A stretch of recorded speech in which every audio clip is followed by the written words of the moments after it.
L'homme est un explorateur. Vous tous, vous êtes des explorateurs. Le premier élément de l'exploration, c'est l'observation. On a tous envie de savoir où on va mettre les pieds. L'observation de l'univers, c'est l'observation de la lumière. Astronomes et astrophysiciens analysent cette lumière, la décortiquent, longueur d'onde par longueur d'onde, comme dans un arc-en-ciel, ce qu'on appelle la spectroscopie. Mais les scientifiques sont têtus et ils ont envie d'encore plus de précision. Alors au début du XXe siècle, un physicien marseillais du nom de Charles Fébry, avec son collègue Alfred Perot, invente l'interféromètre de Fabry-Perot. Cet interféromètre, c'est quoi? Imaginez qu'on jette 2 cailloux dans une mare, les ondes circulaires qui en émanent vont jusqu'à se rencontrer, c'est là l'interférence. Les buzz se doublent, les creux deviennent plus profonds, l'information devient donc plus ample, donc plus précise. L'interféromètre de Fabry-Perot fait la même chose avec la lumière, il fait rebondir la lumière entre 2 miroirs, séparés de quelques micromètres, la fait ressortir en divers points, et ainsi crée des interférences et rend l'information des spectres plus précise. Je me suis perdu, ça va revenir. Oui, mais cela ne suffit pas. Parce que les scientifiques sont vraiment obstinés, ils voulaient encore plus de précision. Ce qu'ils voulaient, c'était adapter l'espacement entre ces 2 miroirs à chaque longueur d'onde, en temps réel, en regardant ces 2 miroirs totalement parallèles. Il y a quelques semaines, dans le bureau au-dessus du mien, au laboratoire d'astrophysique de Marseille, un doctorant en électronique a inventé ce moyen.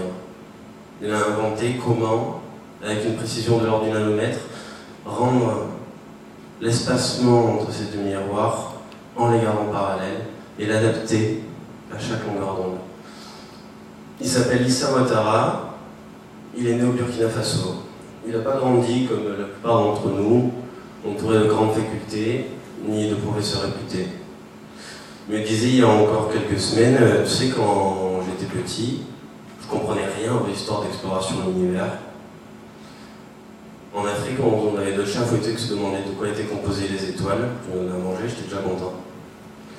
Mais Issa a compris un truc, et je pense que c'est ce qui nous a tous menés ici aujourd'hui, c'est que la science appartient à tout le monde, et que nous sommes tous des explorateurs. Je vous remercie.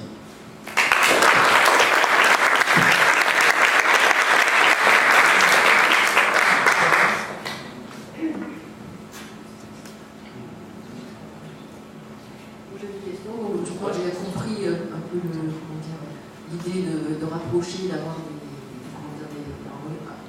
une longueur d'onde uniquement.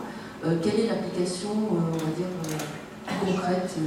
À quoi ça va servir d'avoir une précision de cette nature? Ça sert à rendre les spectres d'observation qu'on utilise pour analyser donc, la composition des étoiles beaucoup plus précis. Qu'est-ce qu'on va en faire de précision? Qu'est-ce qu'on va pouvoir dire de plus? Connaître la composition des différents astres de l'univers de manière beaucoup plus précise. Donc la composition, par exemple? Exactement. D'accord. De quels matériaux ils sont faits, comment ils sont nés, comment... Qu'est-ce qui fait que tu choisis de t'asseoir et de nous narrer quelque chose? Est-ce que ça a été ça ton parti pris? Pourquoi? Pardon. Pourquoi m'asseoir et narrer? Parce que je pense que c'est les histoires qui comptent. Vraiment. Je pense que certains d'entre vous l'ont compris ou le savent déjà, je ne suis pas étudiant en sciences exactes. Je l'ai été, j'ai étudié la médecine en 6 années quand j'étais plus jeune, me suis reconverti en communication scientifique. Je voulais observer ce truc, on m'a proposé de participer, du coup me voilà. Je pense que c'est ça qui est vraiment important et que c'est le but de ce concours, c'est de faire rêver les gens à nouveau avec la science, et pour ça il n'y a rien de mieux que de raconter une histoire. Alors j'étais peut-être assis, j'aurais pu le faire debout, j'aurais pu faire comme notre collègue tout à l'heure, mimer qui marche très bien, j'aurais pu me déplacer comme juste avant. L'important, c'est d'attraper les gens et de raconter une histoire sur quelque chose. C'est mon point de vue sur les choses. Je t'en prie. Merci Renaud.